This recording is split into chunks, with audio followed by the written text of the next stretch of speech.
Shalom, a paz de Cristo, salve Maria Santíssima. Iniciemos nossa celebração litúrgica da palavra, em nome do Pai, do Filho e do Espírito Santo. Amém. O Cordeiro que foi imolado é digno de receber o poder, a divindade, a sabedoria, a força e a honra. Aleluia. Apocalipse, capítulo 5, versículo 12. Todos nós temos nossa própria história que devemos contar à sombra da luz. A conversão é a passagem das trevas para a luz, e essa luz é Jesus. Que possamos hoje trazer nessa liturgia o sentido dessa palavra de Deus, que é de nos propor algo novo, termos um espírito capaz de compreender o outro, que possamos trazer isso como uma forma de caridade divina, porque Deus nos amou e quer esse amor de nós, de uns para com os outros. E vamos diante de Deus pedir perdão pelos nossos pecados. Vamos nos autoexaminarmos neste momento. Em que tenho mais ofendido a Deus? É pela ingratidão? É por muitas vezes não corresponder ao seu amor, amando na pessoa do nosso irmão? Será que tenho amado a Deus na pessoa do meu irmão?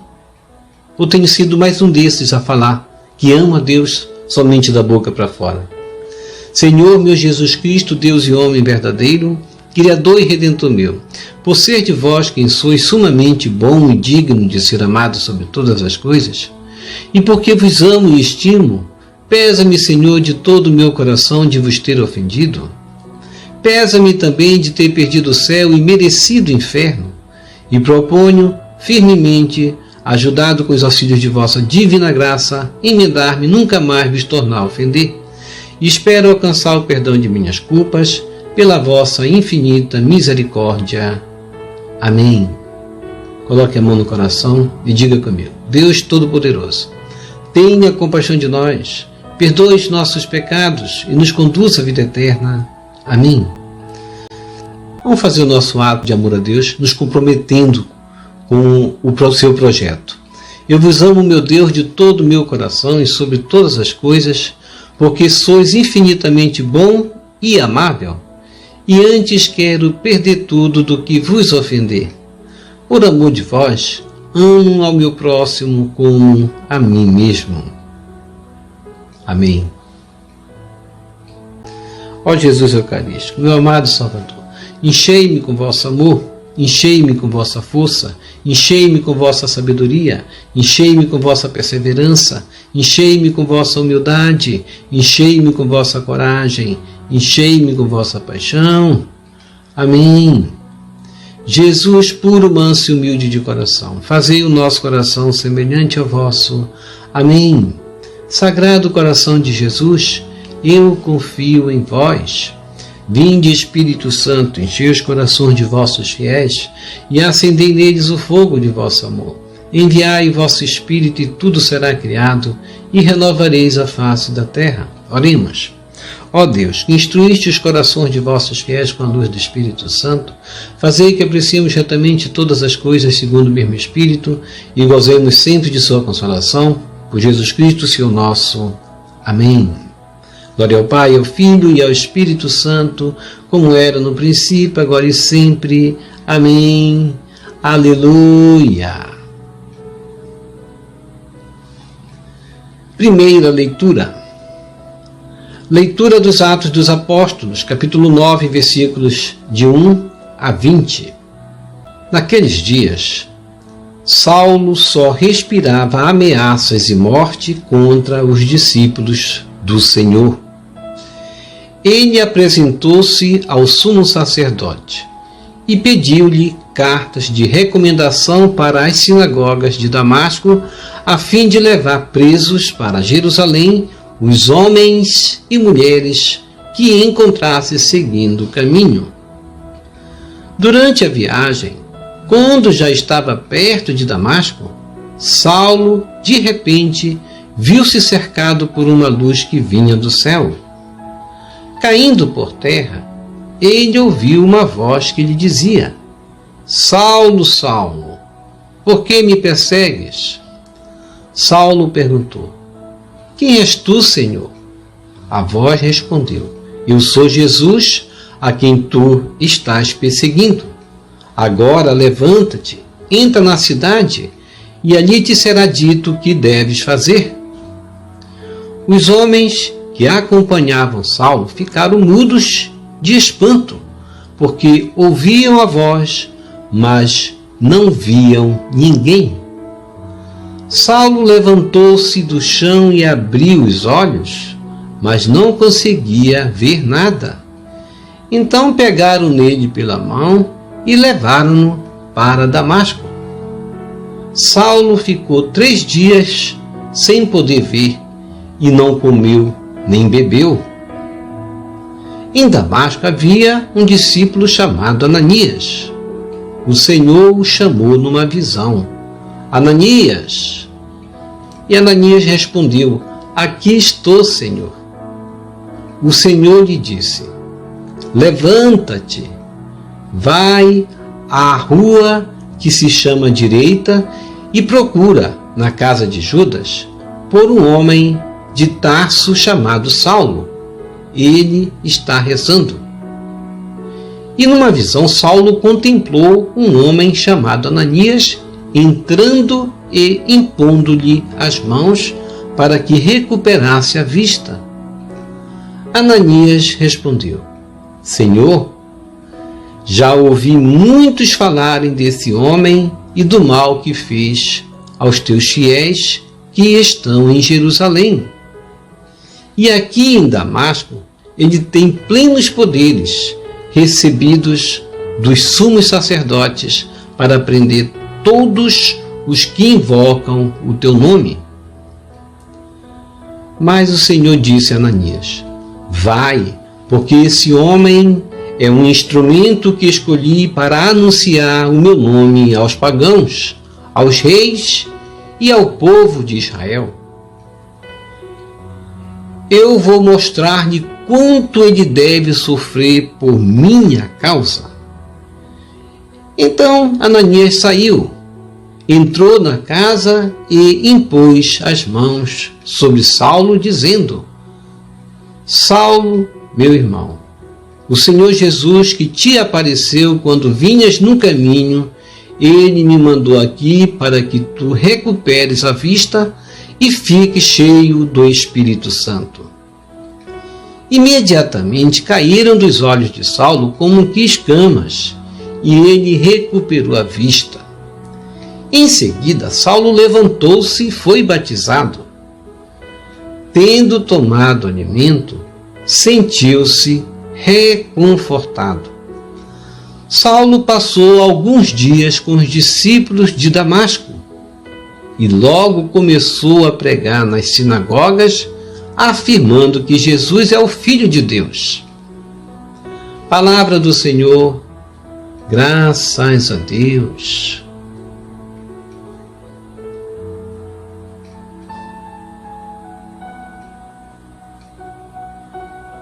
Salmo responsorial, Salmo 116. Ide por todo o mundo, a todos pregai o Evangelho. Reze comigo. Ide por todo o mundo, a todos pregai o Evangelho. Cantai louvores ao Senhor todas as gentes, povos todos festejai-o. Reze comigo. Ide por todo o mundo, a todos pregai o Evangelho, pois comprovado é seu amor para conosco, para sempre Ele é fiel. Reze comigo.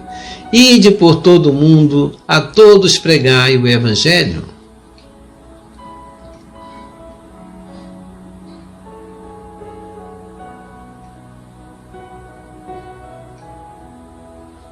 Evangelho segundo João, capítulo 6, versículos 52 a 59. Aleluia, aleluia, aleluia. Reze comigo. Aleluia, aleluia, aleluia. Quem come a minha carne e bebe o meu sangue, em mim permanece e eu vou ficar nele. Evangelho de João, capítulo 6, versículo 56.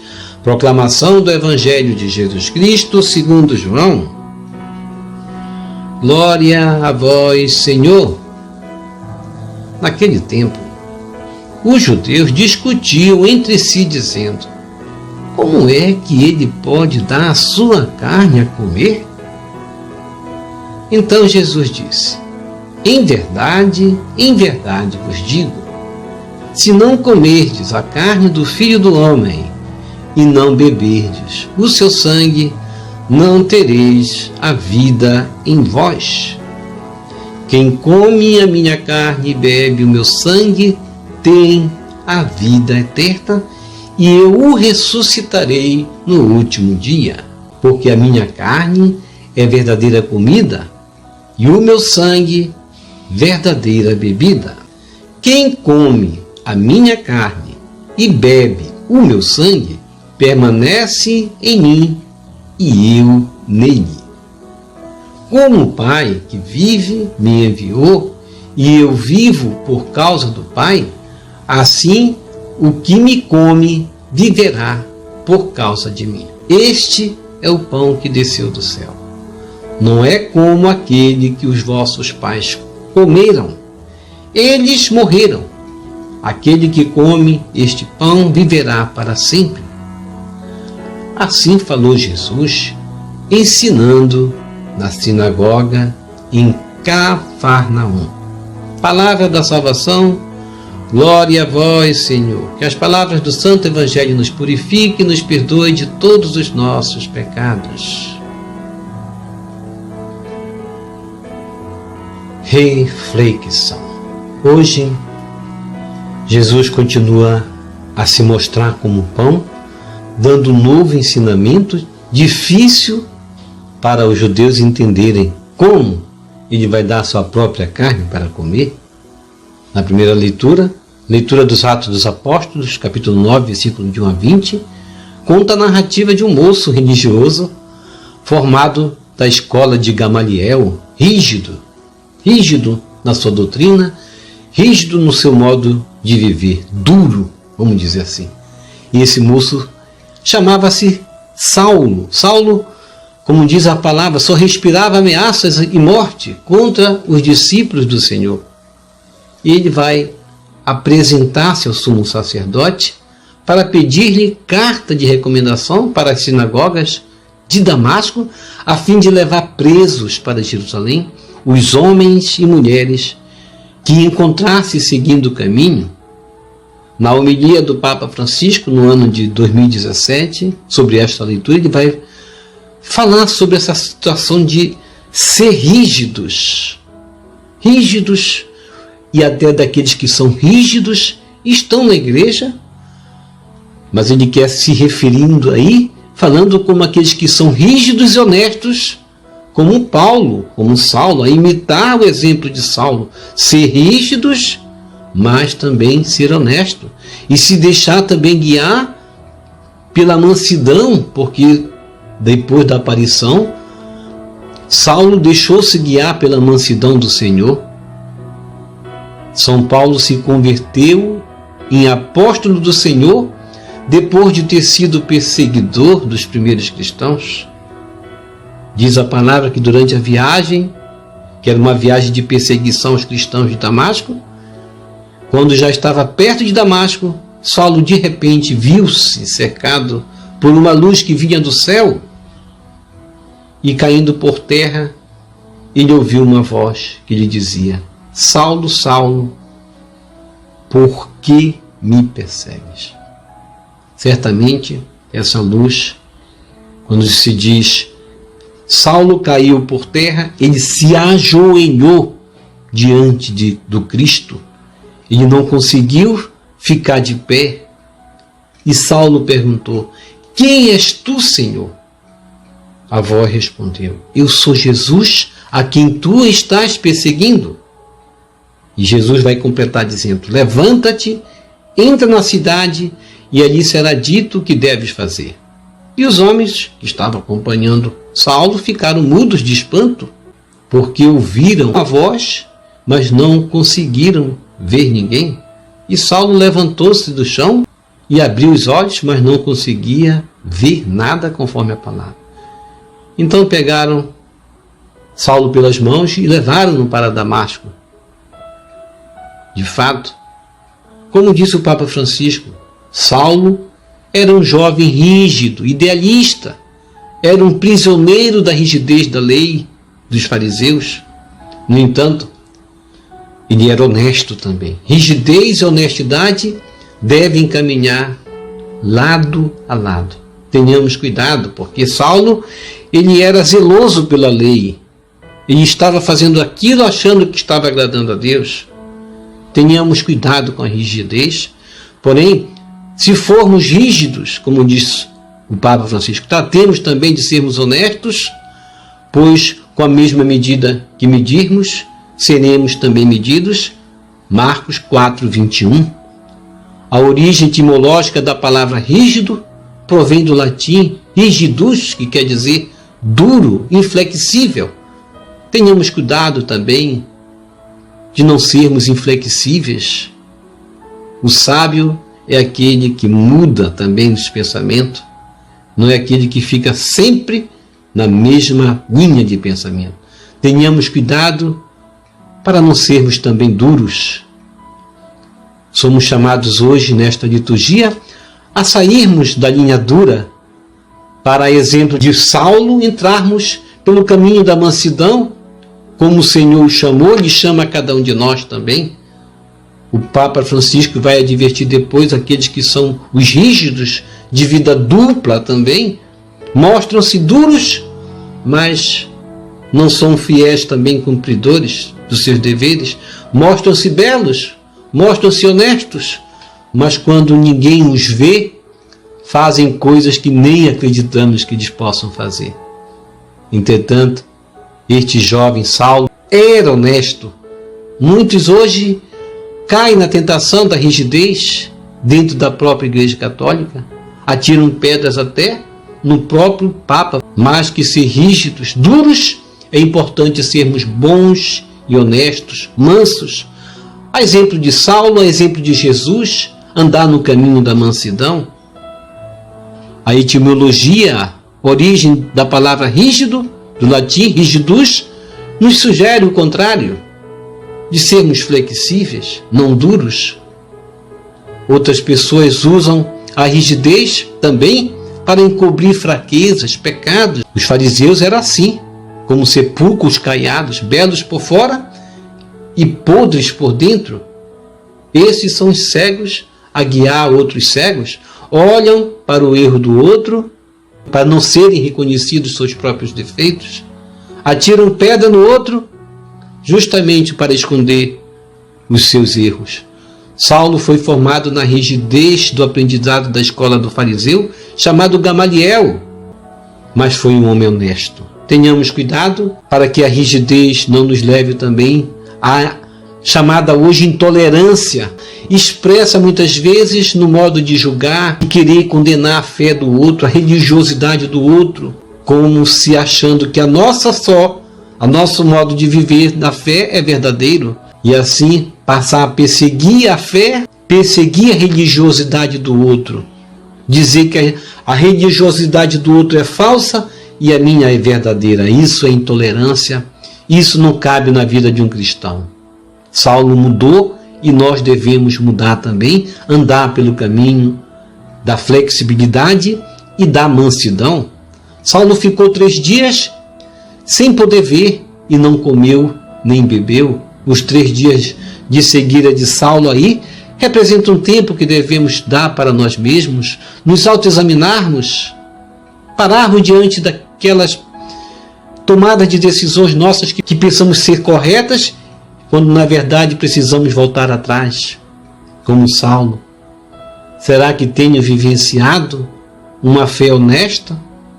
Ou sou mais um desses a me tornar rígido para esconder meus defeitos? Em Damasco, havia um discípulo chamado Ananias. O Senhor o chamou numa visão, Ananias. E Ananias respondeu: aqui estou, Senhor. O Senhor vai lhe dizer: levanta-te e procura na casa de Judas por um homem de Tarso chamado Saulo. Ele está rezando. Então Ananias saiu, Mas antes ele vai questionar: Senhor, esse homem é perseguidor da igreja. Isso aqui é um outro aspecto também. O aspecto de quando nós, já convertidos, não acreditamos na conversão do outro. Era necessário Ananias acreditar. E ele acreditou. Foi na casa de Saulo, impôs as mãos sobre Saulo, dizendo: Saulo, meu irmão, o Senhor Jesus que te apareceu quando vinhas no caminho, ele me mandou aqui para que tu recuperes a vista e fique cheio do Espírito Santo. Seria muito difícil, do lado humano, de entender o gesto de Ananias, impor as mãos sobre aquele que estava mandando matar os cristãos, perseguindo os cristãos, sendo testemunhas da morte de Estevão, como já tinha sido.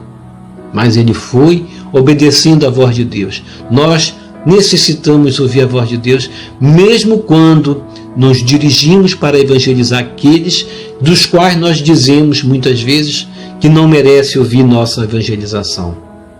Imediatamente caíram dos olhos de Saulo como que escamas, e ele recuperou a vista. Em seguida, Saulo levantou-se e foi batizado. E assim, Saulo, tendo tomado alimento, sentiu-se reconfortado e logo começou a pregar nas sinagogas, afirmando que Jesus é o Filho de Deus. Tenhamos, portanto, essa leitura nesses dois aspectos. O primeiro aspecto, o de Saulo: tenhamos cuidado de não sermos rígidos, não sermos inflexíveis, de andarmos, e é necessário andarmos no caminho da mansidão e da flexibilidade, e sermos honestos, a exemplo de Saulo, que buscava no seu modo de viver a religiosidade, achando que estava sendo apenas um homem vigilante, achando também que era um homem também que estava sendo ali diante das leis, sendo rígido para cumprir as leis. Tenhamos cuidado também de não sermos intolerantes também. No Salmo responsorial, Salmo 116, que além de ser o mais breve texto do livro dos Salmos, também é o menor capítulo da Bíblia. Entretanto, mesmo sendo tão pequeno, em apenas 2 versículos, ele é capaz de convidar-nos a louvar o nome do Senhor. Isso é mais importante. Cantai louvores ao Senhor todas as gentes, povos todos festejai-o. O salmista nos convida a oferecer a Deus uma bela oração de gratidão, reconhecendo o seu amor para conosco, reconhecendo sua fidelidade para conosco. E nós cantamos no refrão: ide por todo mundo, a todos pregai o Evangelho. E no Evangelho de João 6, 52 a 59, os judeus discutiam entre si, dizendo: como é que ele pode dar a sua carne a comer? Para os judeus era difícil entender aquela pregação de Jesus. Ele estava numa sinagoga pregando algo que parecia ser um absurdo. E nós também, se estivéssemos ouvindo Jesus pregando, dizendo que a sua carne é a verdadeira comida, nós íamos dizer: esse homem está louco. E eles estavam nessa confusão. No Evangelho de ontem, Jesus foi claro em dizer: eu sou o pão vivo descido do céu. Aqui no meio dessa confusão, Jesus poderia tomar a palavra e dizer: não foi assim como vocês entenderam. Eu quis dizer desse modo, como muitas vezes as outras igrejas interpretam. Jesus não quis mudar o seu modo de falar. Ele continuou na mesma linha de suas palavras, afirmando o que ele tinha dito antes. E hoje os judeus vão discutir sobre isso, vão entrar em pânico, em confusão. Então Jesus vai dizer: em verdade vos digo, se não comerdes a carne do Filho do Homem e não beberdes o seu sangue, não tereis a vida em vós. Portanto, Jesus estava reafirmando o que ele tinha dito ontem: quem come a minha carne e bebe o meu sangue tem a vida eterna, e eu o ressuscitarei no último dia. A carne de Cristo fala é a sua própria carne, verdadeira comida, e o seu sangue, verdadeira bebida. A palavra de Jesus nos deixa clara acerca do alimento a Eucaristia, que é o pão que nos levará à eternidade. O alimento que vem do céu, veio do céu para que, ao nos alimentarmos, sejamos conduzidos ao céu. É o sustento da nossa alma, é o passaporte para a vida eterna, como sempre falamos aqui. Assim como na matéria precisamos nos alimentar, nosso corpo material, também espiritualmente do alimento espiritual é necessário também nós nos alimentarmos para permanecermos nele enquanto ele permanece em nós. Quem come a minha carne e bebe o meu sangue permanece em mim e eu nele. E Jesus vai completar: este é o pão que desceu do céu. Aquele que come este pão viverá para sempre. Portanto, Jesus não vai aqui dizer, eu vou falar de outro modo. Não, ele vai falar do mesmo modo. Embora ele estivesse não entendendo, ele vai continuar afirmando que a minha carne é a verdadeira comida e o meu sangue é a verdadeira bebida. E assim falou Jesus, ensinando na sinagoga em Cafarnaum. As palavras que Jesus dirige aos judeus são fortes e também são dirigidas a nós. Comer a carne do Filho do Homem, beber o seu sangue, são palavras fortes. Vamos até compreender a situação dos judeus, de entender isso, mas Jesus vem aqui hoje reafirmar o que nós acreditamos, que ele se faz presente no pão de uma forma que nos alimentamos e não de forma simbólica como muitos creem. Quem come minha carne e bebe meu sangue permanece em mim e eu nele. Jesus afirma várias vezes. Então não temos como acreditar de outra forma e nem interpretar, porque Jesus deixa bem claro o que ele está falando. Certamente os judeus pensavam que Jesus estivesse delirando. Os judeus não compreenderam e não aceitaram que Jesus estava ali ensinando, porque lhes faltava clareza e fé. Hoje podemos ter clareza e fé, porque nós já temos o catecismo que explica tão bem o que significa a Eucaristia.